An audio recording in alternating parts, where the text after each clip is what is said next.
Okay, I think we're recording now. All right, I'm gonna admit everybody.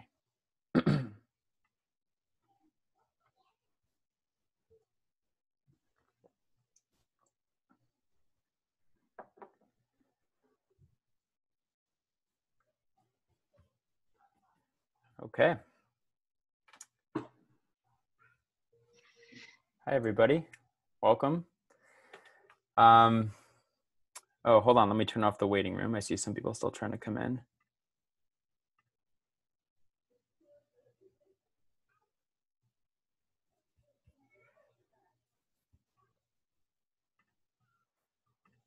Okay.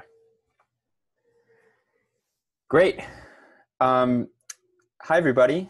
Thanks for tuning in on a Tuesday evening.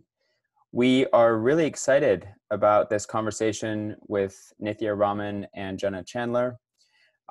Before we begin and turn it over to Jenna and Nithya, I just wanted to tell anybody that's on the call that may not be familiar with Streets for All, kind of who we are and what we stand for. So Streets for All, I founded Streets for All about 1.5 years ago, and we now have an 8-person steering committee that guides the organization. We are LA's first political organization that focuses on getting people elected that have progressive transportation policies. So to be specific, we would love to see a city where you don't have to drive a car everywhere. We would love to see a city where someone can choose to ride a bike and not feel like they're risking their life, or can choose to take a bus and it doesn't take twice or 3 times as long to get there. And just a more human scale, livable city. And so we're not anti-car at all. In fact, there's a car in our logo, but we're very much pro all forms of transportation and making them safe and accessible and efficient for everybody. So that's what we stand for. You can read more at streetsforall.org, and please get involved if you're inspired to do so. We have a lot of exciting projects, and of course we have this election coming up, which we're really excited about.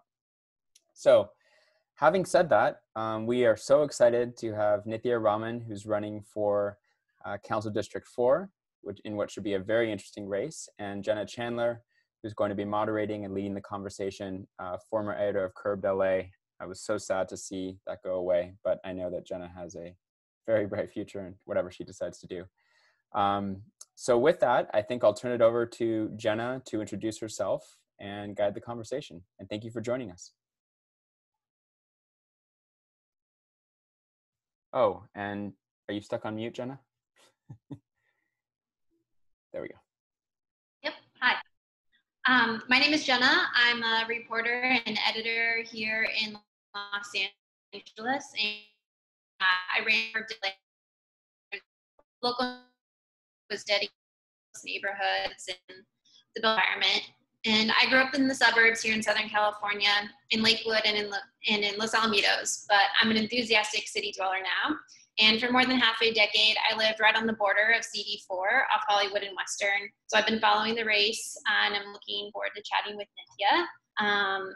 Nithya, do you want to, before we do some questions I have? Sure. Is anyone else having a little bit of trouble hearing Jenna? Yeah, Jenna, I think your internet might be slightly shaky at a very bad time, but hopefully it gets better. Okay. I'm assuming you asked me to introduce myself, so I'm going to go ahead and do that. Hi, everybody. My name is Nithya Raman. I am a candidate for City Council here in LA in District 4. I wanted to just give you a little bit of background on who I am. I'm an urban planner by training.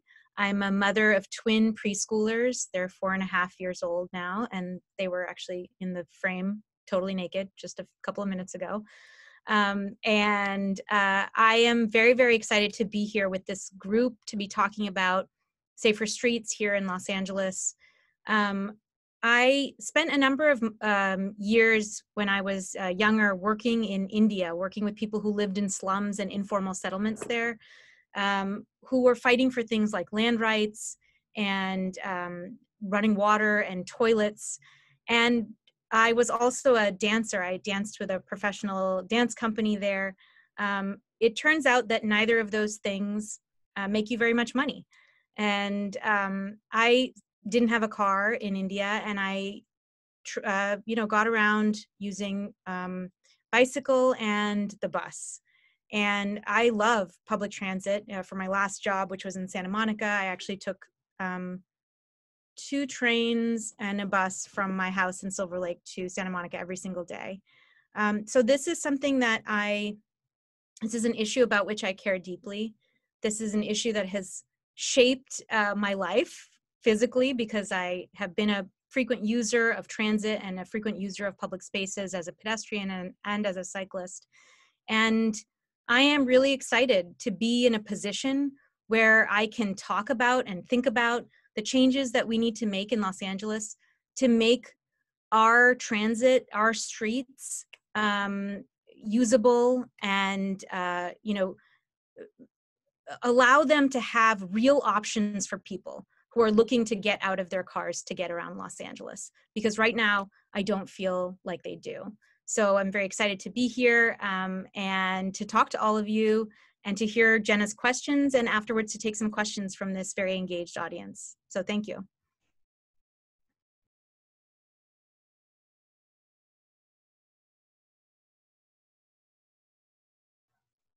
Jenna, are you having trouble unmuting yourself?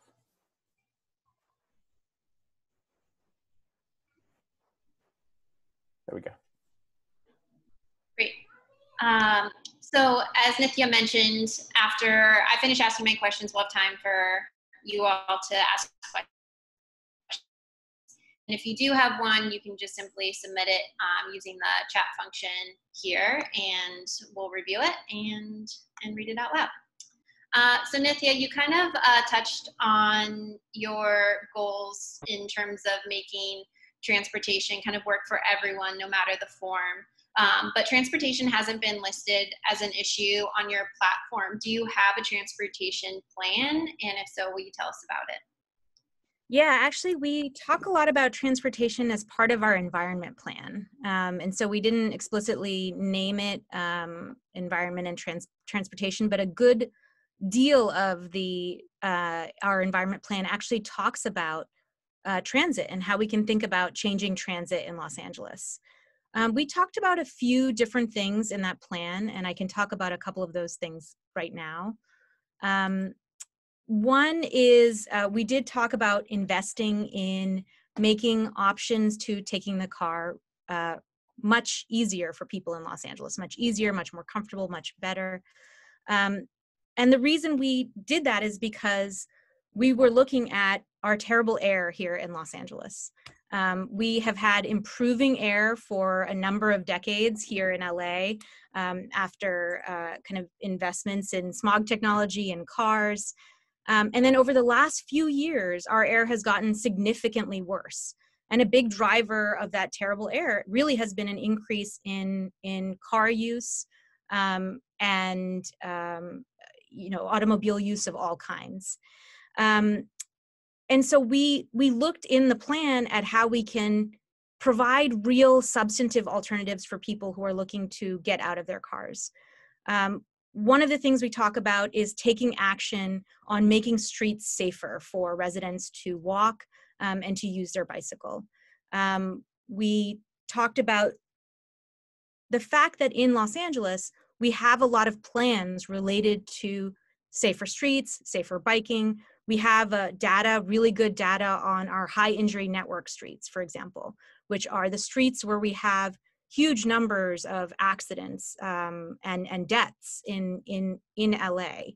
The most frequent victims of traffic accidents end up being pedestrians and bicyclists. And we talk about the mobility plan of 2035, which talks about creating a real kind of substantive network of bicycle lanes across the city, many protected, that really can get people from one place to another. There is a first mile, last mile transit plan that every metro station is supposed to have, because most people who are coming to metro stations are walking or biking to metro stations. So we have a huge number of plans in Los Angeles related to making streets safer for people who are walking and riding their bike. And yet most of those plans have gone unimplemented. So we talk in our environment plan about actually in making those kinds of investments that really make streets safer, and that really invest in a network of bicycles, or a network of protected bike lanes across the city that can move people around. The other thing that we talk about, which in the plan, which I get really excited about, is about making it more comfortable and more positive for people to be able to take the bus. I think I love the bus, and I know a lot of people like buses too. In fact, something like 75% of users of public transit here in Los Angeles are primarily users of the bus, not of our incredibly expensive train system. Not that we shouldn't be investing in trains, but that buses, I think, are an under-identified part of public transit that is so important for us to be invested in. And our city, while it doesn't have control over bus frequency, although I would advocate for more bus frequency across the district, can make it faster and more comfortable for people to take the bus. So this means actually having bus shelters at every bus stop. I think more than 75% of bus stops do not have shade in a city that is going through more and more heat waves like the one that we're in right now. The other thing I think is making it faster for people to ride the bus. So that would mean dedicating road space to buses that where they can have dedicated lanes for buses to actually be able to move faster than cars. People will never get out of their cars unless it's faster to take another mode of transit, or at least comparable. Now the times are so out of whack. I mean, it takes quadruple the amount of time it takes when you take a bus instead of when you take your car, and that's just not reasonable. And I think we could do it in ways that are really smart. We don't have to take that road space permanently away from cars, meaning all day. You could have something like a tactical transit lane, which changes sides depending on which way traffic is moving. And you can find kind of innovative ways in which we can actually move buses faster. So we talk about this in the environment plan at length, and I want to invite everybody here to take a look at the policies that we've put together on the website, because we've put a lot of work into really articulating our vision for the future of the city, not just on this issue, but on a lot of the issues that people care about, and we're working on more. So if you don't see something there, we may be working on it, but I would love your feedback and engagement with that work. Outside of those plans that already exist that you want to see implemented, do you have any specific projects in mind for CD4? I mean, I think like one of the things that I just spoke about were these high injury network streets. The high injury network streets identifies a number of streets along CD4 where you could actually put in improvements. On the mobility plan 2035 and the bike plan from 2010, both of which are primarily unimplemented, they both talk about having a network of connected bike lanes across the city, which have many plans for protected bike lanes along the major corridors that line this district. So high injury network streets include Melrose, Sunset, Santa Monica, all of the major kind of side-by-side thoroughfares. These are also places where protected bike lanes were planned. So yes, I think the things that I've been talking about are definitely plans for the district, but they would be hopefully done in partnership with other districts, wouldn't be done with this district in isolation, and I think would hopefully enable people to really move around the entire city in a better way. It sounds like one of your priorities is really making sure these plans are implemented. How would you do that, especially when some of the plans themselves are unpopular or have elements that are unpopular? Critics can be really vocal, can threaten you with recall. How will you stand up to those people? How will you get it done? Well, I think actually the race we are running right now is an example of the way in which we would combat the traditional narrative around resistance to investments in safer streets and public transit here in Los Angeles. So I'm very proud of our race. And the key difference, I think, between this race and other races that I see in LA is that we have done an incredibly active job of inviting people to participate in this election. So we have cultivated, recruited, and kind of trained and utilized a huge number of volunteers. In the primary, we had over 600 unique volunteers who knocked on over 83,000 doors in the district. In this cycle, we have over 1,000 volunteers who've been onboarded, and we're using those volunteers to do outreach to residents proactively. And we're going beyond the traditional groups that have historically voted in municipal elections in the past. So in the past, we've had a very narrow set of voters in municipal elections. We're doing the work in this election to do outreach to people who, because our municipal elections and our federal elections are overlapping for the first time, will already be at the polls. And so all we need to do is to tell them that this election matters for them, that they can build a better city if they vote my way on the ballot, and that all they need to do is look down ballot when they're already voting. And so the kind of election that we ran was one that was designed to invite as many new people into politics, into city life as possible. For too long in LA, I really do feel like we have had a very narrow set of people involved in local politics. And I think sometimes loud voices, a few loud voices, have been given too much power to derail some of these ambitious plans that we have for the future of transit in Los Angeles and for many of the issues that we're facing in Los Angeles. And I'm really committed to going out there and not just listening to the people who already stand up to say something, but to invite other people in to give their feedback and to participate in the implementation of these projects. I was looking today at what percentage of our residents voted for Measure M here in LA, which is, a big investment in public transit. I think 75% of people voted yes on Measure M. That means they voted to tax themselves for a public transit-oriented future of LA. And that to me is very, very meaningful. Now, the challenge as someone who wants to bring these issues into fruition, bring these plans into reality, is how do we activate that 75% and make sure that they are saying yes when even a small minority are saying no.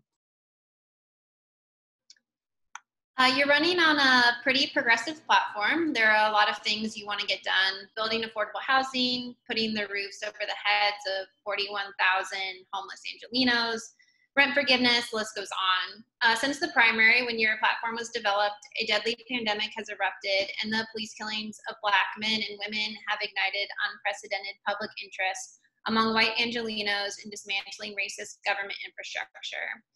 That's a lot of things. Where do you rank transportation? How quick are you going to move to make sure those transportation plans are implemented? I'm sorry, Jenna, did everyone hear the question fully? They did. Oh, could you just repeat this? You said I'm running on a very progressive platform, and then I lost you for a little bit there. Yeah, and I listed some of the things you want to get done, and the gist of the question was that there are a lot of really important things. Where do you rank transportation on that list of important things? How quickly are you going to be able to move to make sure these transportation plans are implemented? Yeah, that's a great question. I do think that our housing and homelessness crisis is really has been a priority for me as we've, as I've run in this election, which is a complicated issue. It's not something that I think is easy to tackle. But for me, I've always talked about housing and homelessness and the environment as kind of the two priorities that I have for how Los Angeles could be tackling its present policymaking differently from the way that it has been over the last few years. We've talked about policies in both of these spaces that I think really mark this candidacy as different from really the policymaking that we've seen for so long coming out of City Hall. And transportation is very much part of that environmental vision. I mean, I think part of it is moving towards 100% renewables through the DWP and trying to push for retrofitting homes to make them more energy efficient.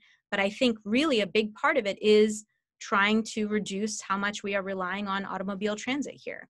And so I do think it's from the beginning of the work that we've done in the campaign, we have centered transportation issues.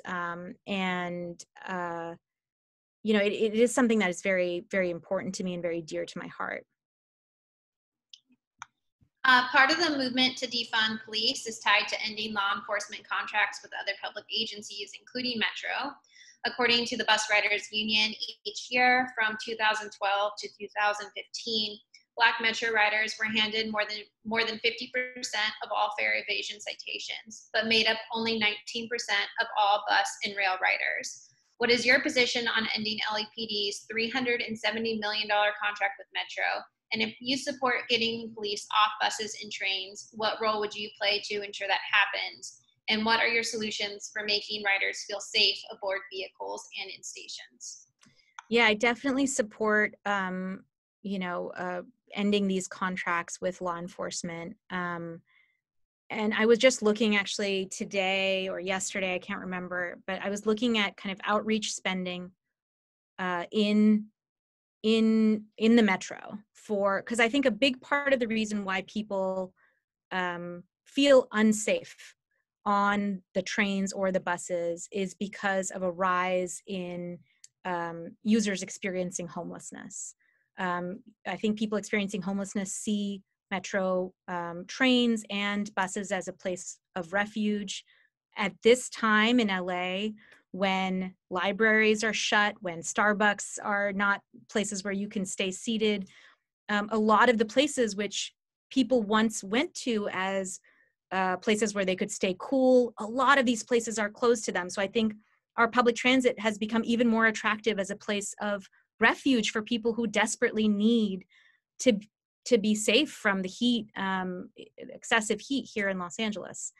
And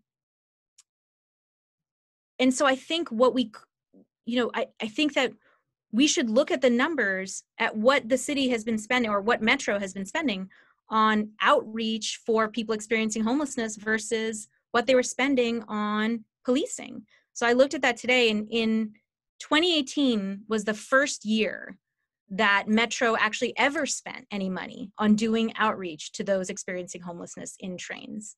And let me be the first to tell you that 2018 was not the first year that people experiencing homelessness were on trains in Los Angeles.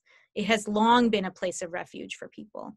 And the amount that was spent was $1 million compared to a transit budget, a transit police budget, I believe, which was over $200 million at that time. So the budget for outreach was 1/200th the amount that we were spending on policing and criminalization. I think we could see significant changes in the proportion of that spending. We should be spending, tens of millions of dollars in outreach workers who would actually be cheaper than spending on police officers.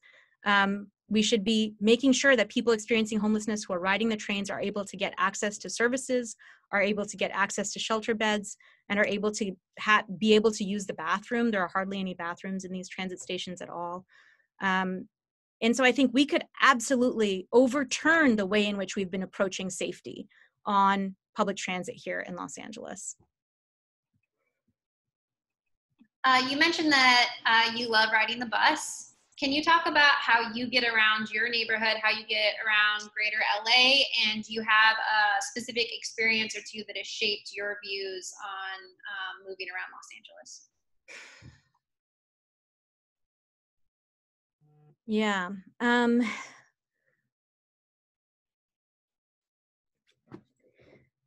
Well, I want to talk about two things. One is I want to talk about how hard it's been as a mother of twins to be able to use transit here in Los Angeles and to be able to get around the city in modes that I prefer. Since I've had my twins, they're now 4.5 years old. I have primarily been getting around the city, especially when I'm traveling with them, with a car, because I live pretty far from a bus route, and the closest buses to me come very, very infrequently.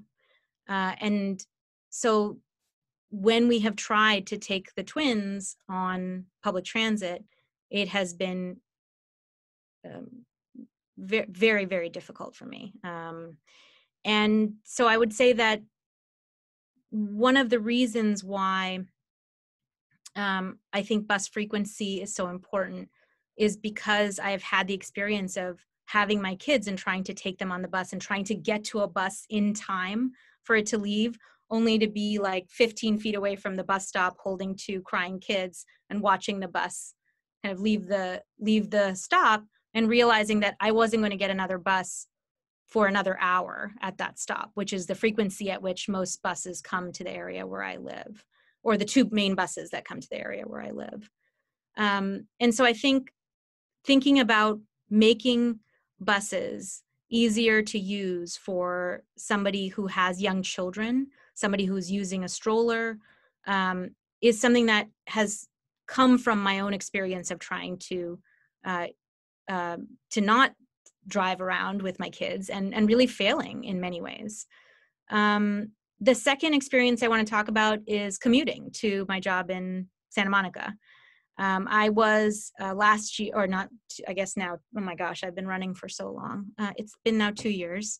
When I started my job 2 years ago, in Santa Monica, or almost 3 years ago, I was commuting from Silver Lake all the way to Santa Monica on using transit. But I had to take 3 different modes of transit to get there. So I took a bus, and then a train, and then a train. But because the first part, or the last part, which was on the bus, was so infrequent, I very frequently would actually end up trying to take a ride to the first train stop. And then if I got to the first train stop, the headways would be so long that, if I missed a train or I missed a bus, I would be late for my first meeting at work. And so for me, like a big part of, I think commuting is a really good way of being a regular user of transit. You can get your timetables, you know exactly where to go, you know what stop to get to, it's predictable. That is like, if you can make it easy for people to commute to and from work using transit, that's a way that you'll get regular users to be on the trains and buses all the time, because it's really convenient for them. As someone who did that, I found it very challenging. And I think the biggest things for me was really thinking about frequency, bus frequency and train frequency. We need to make it more frequent. I know that's outside of the control of the city council. That's in the metro budget to determine. But as a council member and as a resident, I would be a very loud advocate for increased frequency to make it much easier for people to be able to use these modes of transit. Streets for All says it's not anti-car. Are you? No, I mean, listen, I'm definitely not anti-car. As I just said, I rely on cars primarily with my twins in particular.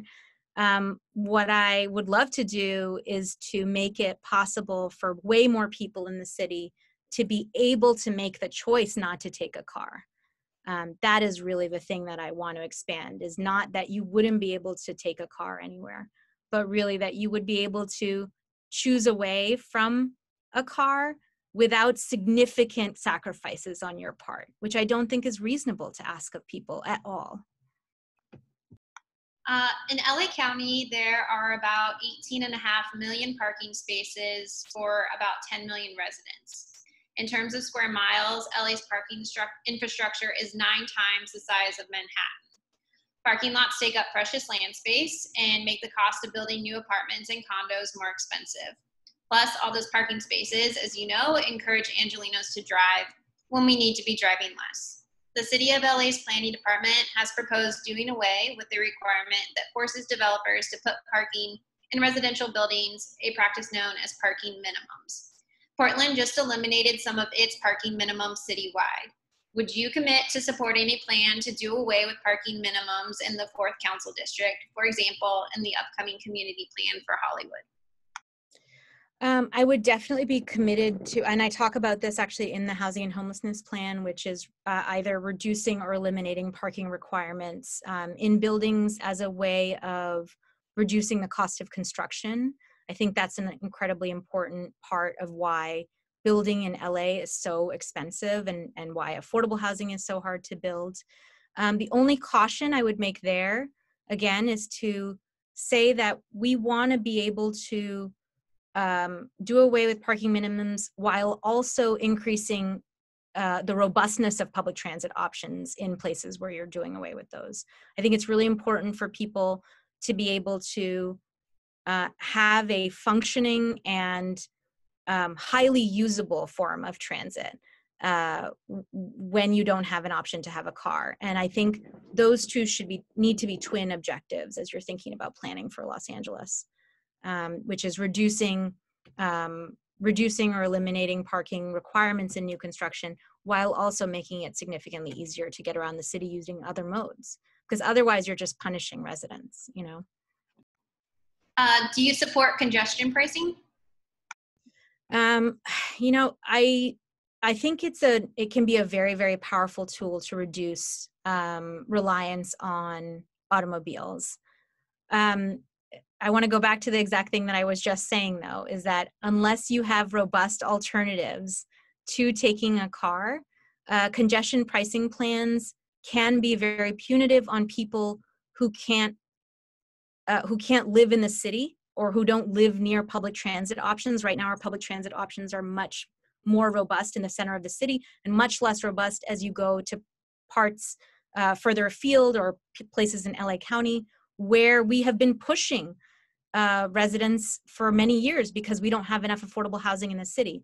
So congestion pricing, if done wrong, has the potential of actually being punitive on residents who cannot afford to live in Los Angeles anymore. And I think there are ways to do it. It gets very complicated. I'm wary of highly complex policy mechanisms for obvious reasons. And so I think I support it with caveats. And I think the caveats are that we need to have either real alternatives to getting in a car before we impose that, or that we put together a congestion pricing program which has adequate numbers of exemptions so that people are not punished for not being able to afford to live in LA. I don't really know how you structure that, to be honest. That's something that would require a significant amount of planning.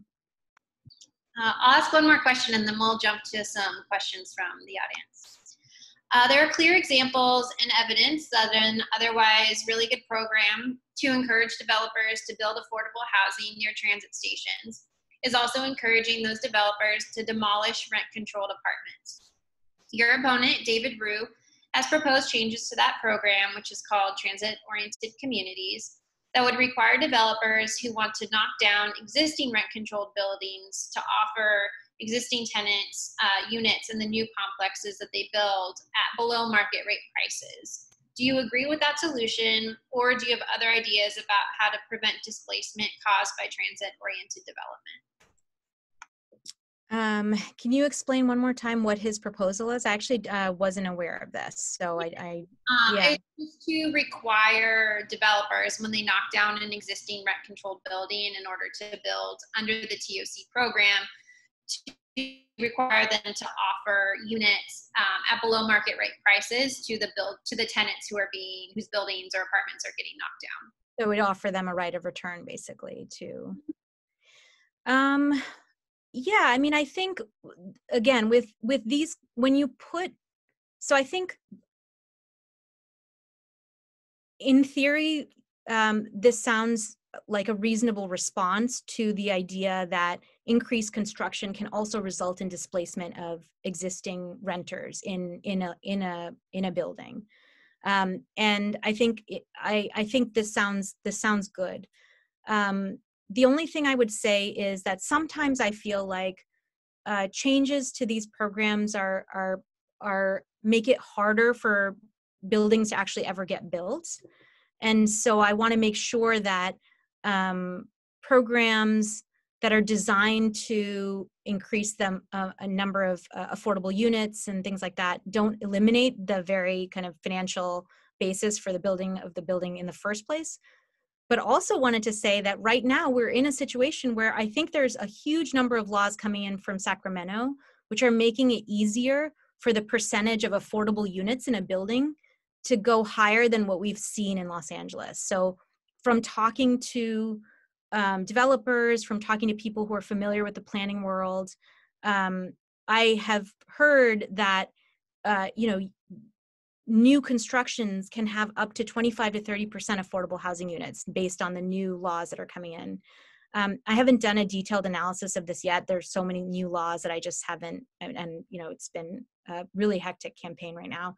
But I think that we should be pushing for every affordable unit that we can, and we should be pushing for provisions that prevent as much displacement as we can. That is imperative as we build more. And that's also imperative, I think, to the future of growth in Los Angeles. What we want to do is to increase support for affordable housing construction here in LA. We do need more housing. And I think every single time projects result in more displacement, they reduce that widespread support for it. And I think that's dangerous for Los Angeles, where we've seen already through things like Measure S that there is a significant anti-growth movement here. And I think we need affordable housing, so let's find ways to get there that don't penalize people, and that really kind of generate positive support for more affordable housing construction. First question from the audience is about penalizing drivers who commit traffic violence against cyclists and people on foot. Currently, it often feels like the city lets a lot of these violations and accidents skirt by without real punishment against people who violate those laws or injured or others. This audience member says, this of course can apply in reverse to cyclists who do not follow traffic laws as well, and in turn cause pedestrian or car accidents. Yeah, this is an interesting question. I guess I would say that my priority in responding to traffic accidents, and I think pedestrians and cyclists are very unsafe in Los Angeles. I think we've allowed for traffic accidents and deaths from traffic accidents to become acceptable here in Los Angeles in ways that I find really troubling. But to me, the priority in responding to that is in making investments in our design infrastructure that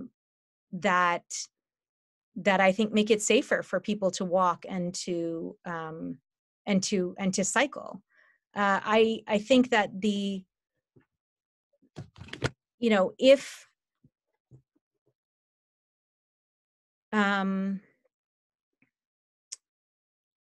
I think that there is a much stronger kind of case to be made for that as the priority in responding to these issues than thinking about penalizing drivers, although, it's just not something that has been a priority for me in my thinking in this issue. Right. The next one, what is the difference between you and Rue when it comes to homelessness? This viewer lives in Los Feliz off Riverside Drive and is looking more like Skid Row instead of a safe place for homeless people. I think we talk extensively about this on our website and our housing and homelessness plan. And I want to invite the attendee to also read the plan on the website as well, which talks about this issue in much more detail. But I want to just talk about how we've responded to homelessness in Los Angeles so far. We have really, really focused in LA for many years on criminalization of homelessness and policing of homelessness. And to this day, despite increased investments in homelessness services right now, we still spend a lot of money towards that. What I want to do is to create a system of service provision for people that allows for outreach workers, who are the people who can really support those experiencing homelessness, to move off of the streets, to navigate what is often a very difficult process of getting off the streets. I want to make sure that outreach workers and people who are experiencing homelessness have an opportunity to really build relationships. And I propose doing that through setting up a set of community access centers. So these would be neighborhood-based service centers where outreach workers are housed, where case managers are housed, and where service case managers who are held responsible for actually moving people from encampments into housing. Right now, we don't really have a system like that at all. The most frequent point of contact between an outreach worker and someone experiencing homelessness is in the context of an encampment sweep. That means that there's police there. That means that sanitation is there. They're throwing away their stuff. And then a service worker comes in and says, would you like services? That is not a moment when most people who are experiencing homelessness are able to accept those services. You need to set services up for success. We have not done that in any way, shape, or form in the city of Los Angeles. But I'm committed to doing that. And once you do that, you can actually hold outreach workers and caseworkers accountable for making progress in each neighborhood. Right now, our system doesn't allow you to have that kind of insight into how we are addressing this issue at all.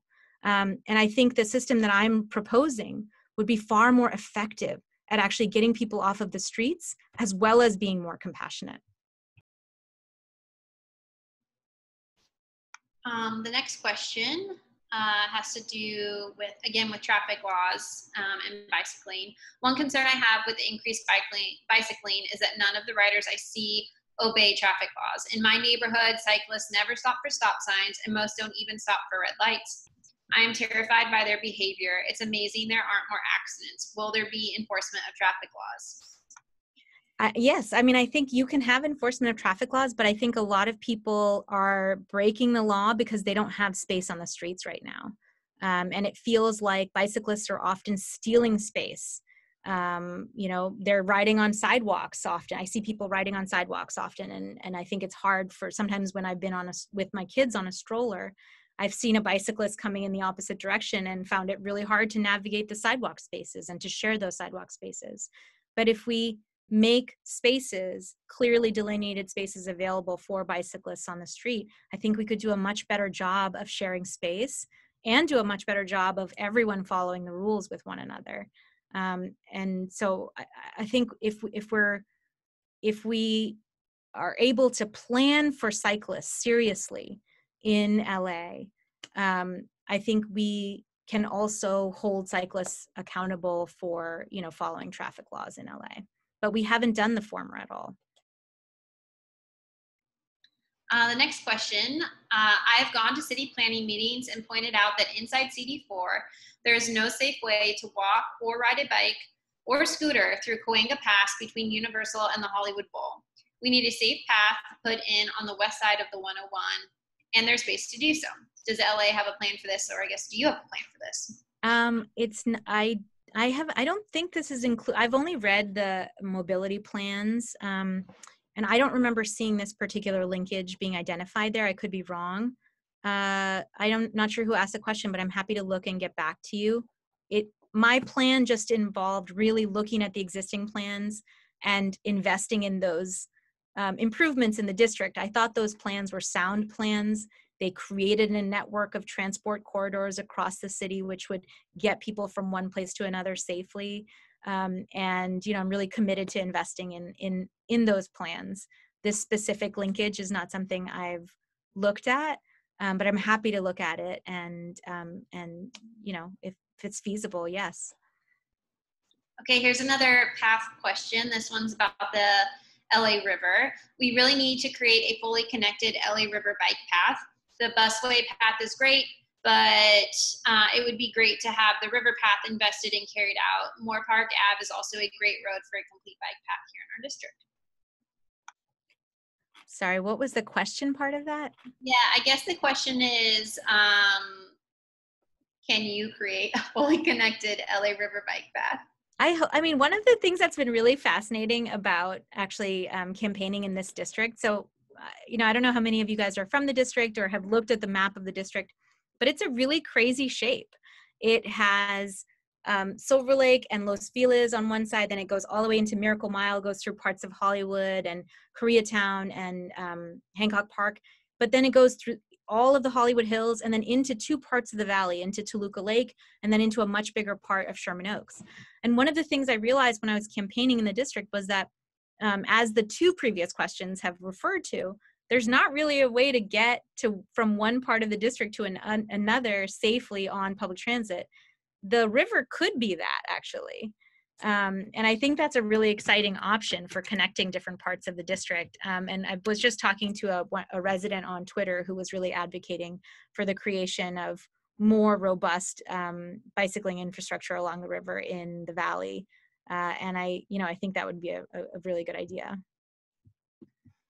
I'll move away from transportation with this question, which has to do with another really important issue. We are in a housing crisis and will likely still be in it if and when you are elected. Do you have a plan to assist tenants in paying their rent? Yeah, we do.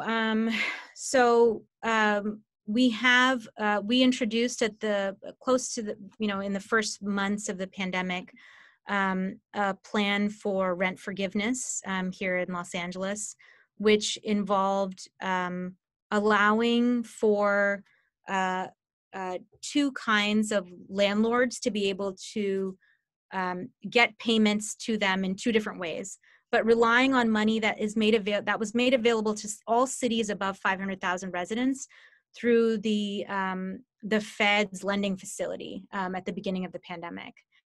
And there's a significant amount of money available there that we could actually use for ensuring that residents don't leave this period of the pandemic and this kind of temporary economic disruption that we're facing saddled with months of rent debt, which is now really going to increase after the expanded unemployment insurance payments have disappeared for many residents, for those residents who were eligible, because we had so many people in Los Angeles who never were eligible for those payments in the first place.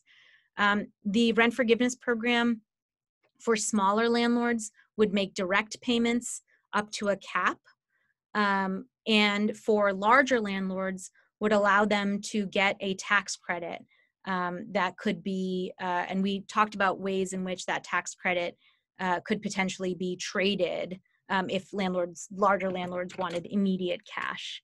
And so, yes, we did have a plan for trying to help tenants pay rent through this, which involved landlords actually applying for funds and being able to access those funds when they needed them.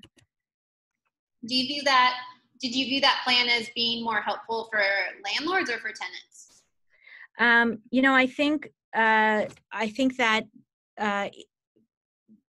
I think that in order to help tenants, you have to pay landlords. You can't, because there's a, constitutional kind of right for landlords to be able to extract their rents. Even Ilhan Omar's cancel rent bill actually had payments to landlords to make up for tenants not having to pay.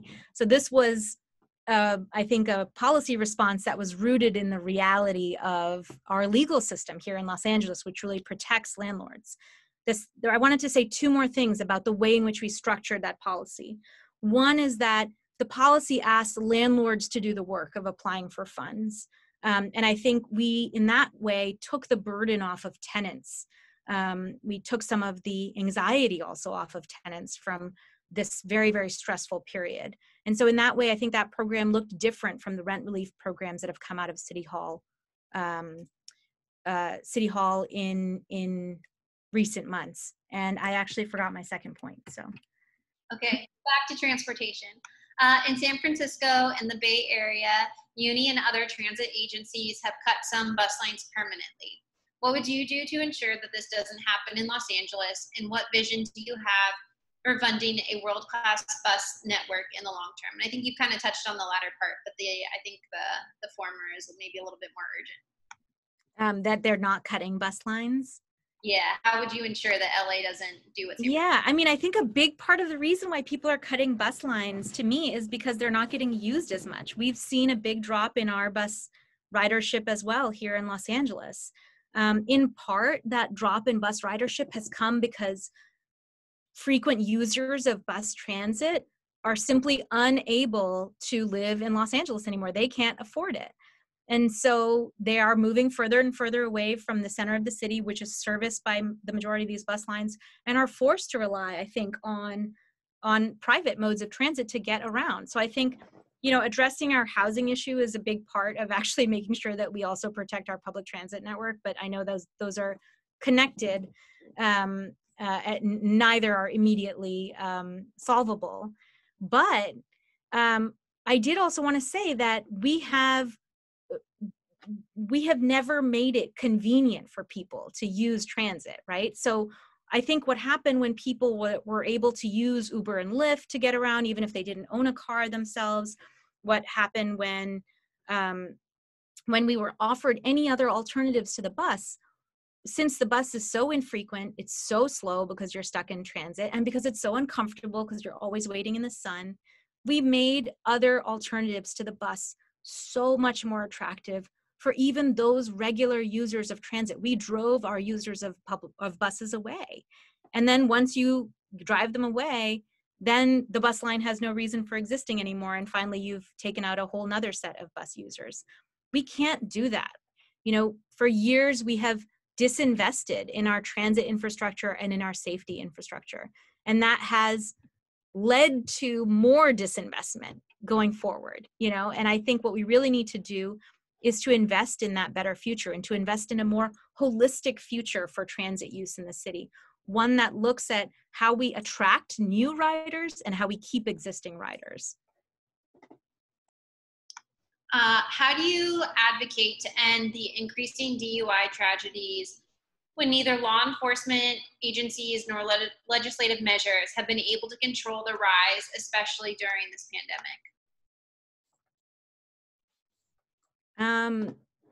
I'm kind of curious. This is actually, I'll be very honest with you, that this is not an issue about which I have a great deal of expertise, and I apologize for that.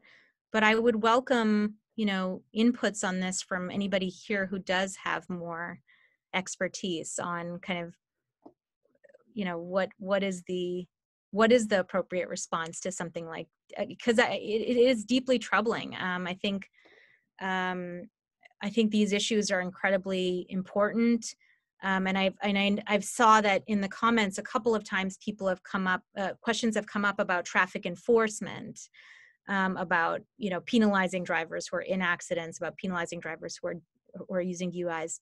And this is not an issue that has been top of mind for me. It's not an issue on which I've done research. So I welcome inputs from this group. I mean, you guys are the experts on this, Streets for All. All right, well, maybe they'll hit you up later.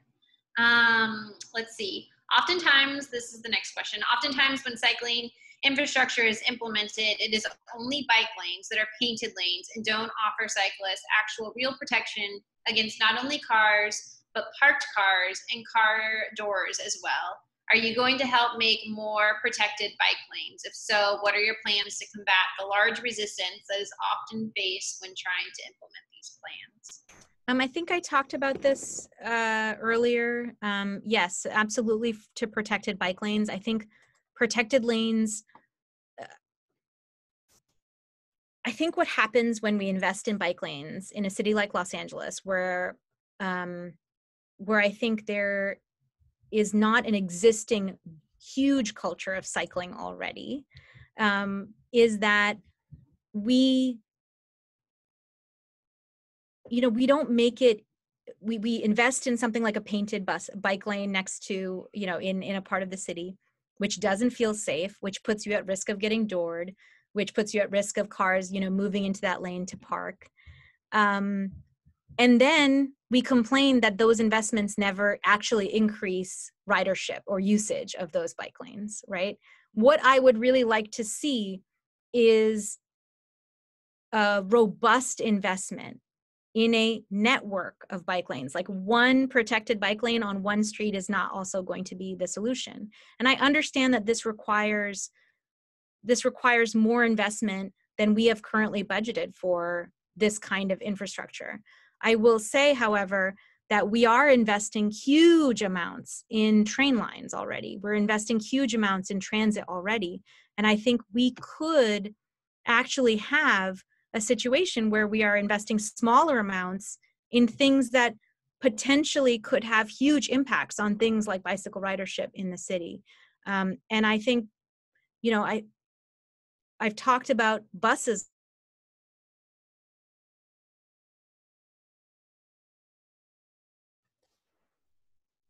Oh, the joys of doing this during COVID. Is Nithya frozen for everybody? He's frozen for me. Okay, let's give her a minute. Thank you for all the questions, guys. This is really great. Love so much participation. Let me, sorry.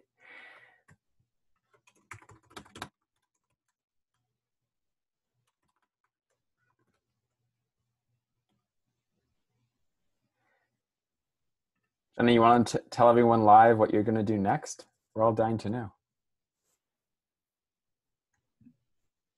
Hi. Oh, okay. Did I Hi, lose? Nithya. You know what? I lost power. Oh no, the rolling blackouts. It's that time of year. Are you, I think she's frozen again. Oh no. Is anyone else having power issues? I wonder if, I'm okay where I am. okay. Let's give it, we're almost at 7. I know that Nithya said that she could go a little bit longer and there are more questions, but if she's losing power, not much we can do. So let's give her a minute.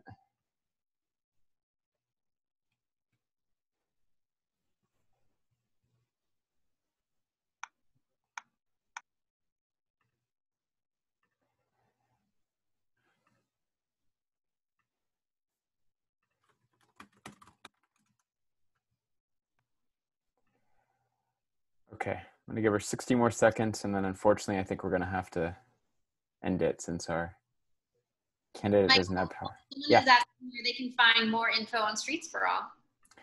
I think Taranig just answered, streetsforall.org. Thank you for the question, Daniel.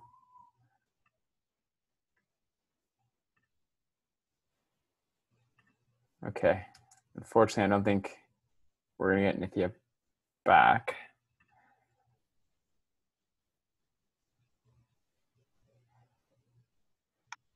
Jenna, what do you think? Time? I think I say we end it there. I think we got most questions anyway. Okay. So thank you everybody for attending. Obviously Streets for All and Nithya's campaign are completely separate. So if you're inspired by what you heard and you want to volunteer your time, oh, Nithya's back. Hi, guys. Do you have power? Can you keep going? Well, I have partial power, I think. I don't know how long this is going to last. Sorry, guys. Okay. I was just about to wrap it up on your behalf, but if you're able to, we could get to a few more questions. I think she's frozen again. Okay. I'm sorry, guys. I'm really sorry. I'm on my hotspot on my phone and. Oh man. Maybe try turning off your video and let's just see if we have a stable audio connection. And if so, we can take a few more questions. Can you hear me? Can you guys hear me? Yeah, we can hear you fine. All right. I'm going to mute myself and let's see if we can tackle a few more questions and then we can wrap. Yeah. Okay. This is a follow-up to, I think, the first Cahuenga Pass question. Even if the Cahuenga Pass isn't in the city's mobility plan, it doesn't mean it shouldn't be considered. The Cahuenga Pass is the only reasonable way to get from the city to the valley on a bike or a scooter in this part of town.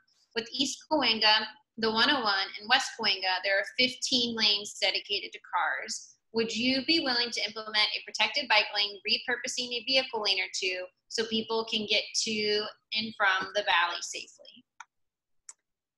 Can you guys hear me? Okay, I only heard about half of that, and I think it was talking about the number of lanes available for transit use on the Cahuenga Pass. I'd love to learn more about this. I'm very excited to talk about more options for networked mobility in the district.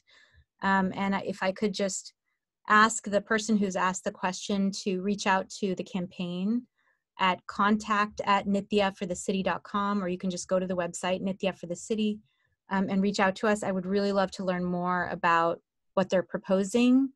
Yeah, I didn't hear the full question though, so I apologize. That's okay. The question was specifically about whether you would be willing to repurpose a lane or two that's dedicated right now to cars to scooters or bikes. I mean, I think I've made my commitment to taking, kind of making it safe for people to get around the city safer for folks. So, I'm very, very excited to look at this particular road and yeah. The next question is, can you talk about the, in all caps, actual costs of cars and roads in their current structure? We never talk about the environmental and economic costs a city pays for being car-centric, but always complain about the sticker cost of new trains and buses, etc. How would you frame the discussion better around the true costs on all sides of transportation debates? Yeah, I mean, I think this is a really important step forward to thinking about how we look at investments in environmental issues as a whole. I think one of the most moving things that I've heard recently, or one of the most compelling things that I've heard recently, is about the health costs of oil drilling here in California. A lot of people in urban areas live near active oil wells here in LA County and across parts of California. And I think the health costs, the costs for people from asthma, from all kinds of respiratory illness, and from other kinds of health issues have to be factored into the costs of actually putting in those buffer zones for those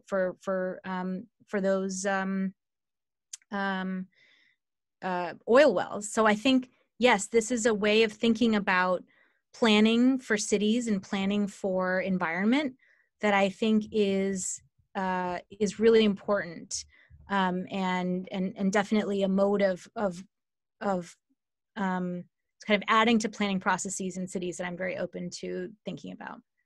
And to Mark, who's saying that he wanted to reach out and was promised a 5-minute meeting. We usually schedule calls for at least a half an hour, but I would love to schedule a call. If you want to just write to the contact address, I'm happy to set that up. Great. And I think this might be the last question. Billions are being, it's kind of related, billions are being spent in taxpayer dollars for transit, yet residents, aka consumers, are fleeing transit. Is that a good return on investment on taxpayer money? What's a credible plan to get riders to use the system and pay for ridership? Yeah, I think a lot of things about transport planning in Los Angeles are frustrating, and I think what we do over and over again here in Los Angeles is to invest too little to get to the kind of ridership that we need. So we invest in partial networks. We invest in transit infrastructure that is not safe enough for enough ridership, that is not frequent enough, that is not comfortable enough. And I think what I'm advocating for in thinking through this is really to invest such that we get to the promise of what that infrastructure is supposed to deliver. Oops, did you all freeze again? Can you hear me? We can hear you. Oh, great. Everyone's frozen, even though I can hear you. This is very frustrating, but I guess it's part of summer life. Yeah, so I think one of the reasons I also do talk about buses a lot, and one of the reasons I talk about pedestrian safety improvements a lot, is because these are places where I think we can invest smaller amounts than billions and see a lot of return. And I think investing in those, in addition to the big ticket projects, I think will be an incredibly important part of making sure that we have a really positive alternative to automobile transit that creates a real network of options across the city. And I know I guess I'm saying we're investing a lot, but let's invest more. Let's invest the amounts that we need to invest in order to realize the promise of that investment. And, you know, we poison the well in Los Angeles when we only do parts of it for future investments. Okay, well, I think that gets to all the questions. Michael, do you want to close it out? I mean, thanks everyone for joining. Yeah, thank you so much. Nithya, if people are inspired, do you want to just talk for a minute about how they could potentially get involved with your campaign? Yes, I'm going to turn off the video again. You know, I think we are in the final weeks of this race. We have about 11 weeks left before the November 3rd date. And I think a lot of people are going to be voting early. So we probably even have fewer weeks left than that. But we would love to have your involvement in this race. You can get involved in a number of different ways. If you know a lot of people in CD4 and you want me to meet other CD4 voters, organize an event. If you, a digital event, of course. If you want to volunteer, we have tons of volunteer opportunities to phone bank, text bank, send postcards. We're trying to run the largest postcarding operation in city council history. And we would love your participation in that. And then the third thing you can do, we do need donations. Campaigning during a pandemic is a little bit more expensive than normal campaigning because we aren't able to knock on doors like we were able to in the primary. And so we have to send mail and we have to run digital ads. And so so if you can make a donation, I'm going to drop a donation link here in the chat. You can also go to our website, which is nithyaforthecity.com, and make a donation from there. But if you are able to make a donation, that will be an incredible support to the campaign. And I really hope that we can invest in a better transit future for Los Angeles. And you know, I think we can get there if we have leadership who puts this at the center of their visions for the future of LA. And I'm certainly committed to that. And I hope that I can work with this group to make that vision a reality in Los Angeles. So thank you. Nithya, I have one final question, if it's all right. Why do you think in a city where incumbents always win and challengers don't stand a chance, you're on the verge of winning? I mean, is it? Don't jinx it. Well, I said verge, but is it the time that we live in? Is it that David Rue just hasn't served CD4 well? Is it that you're just a great candidate? Like, when you think about it, what do you think is? Why do you think that is?